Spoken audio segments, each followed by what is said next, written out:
কি ফুল সুন্দর জিনিস, ফুলের চাইতে আর কিছু সুন্দর আছে নাকি? এত সুন্দর ফুল, এই পুংকেশর এবং স্ত্রী কেশরের বিনিময়টা কে করবে? এইটা করার জন্য আল্লাহ পাক এই দায়িত্ব তেলাপোকাকে দেন নাই, দিছেন নাকি?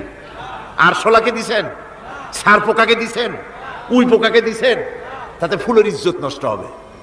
ফুল যেমন সুন্দর, আল্লাহ রুচি, আল্লাহ রাব্বুল আলামিনের সৌন্দর্য বোধ কত বিরাট, কত মহান আল্লাহ পাক।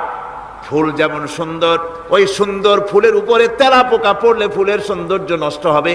এই জন্য আল্লাহ পাক ফুল যেমন সুন্দর, ওই পুংকেশর আর স্ত্রী কেশরের মিলন ঘটাবার জন্য রব্বুল আলামিন সুন্দর প্রজাপতির ব্যবস্থা করেছেন। ফুল যেমন সুন্দর, প্রজাপতিও সুন্দর। প্রজাপতির ডানায় কোন শিল্পী কোন তুলি দিয়ে এত রং লাগালো! সুবহানাল্লাহ বিহামদিহি, সুবহানাল্লাহ।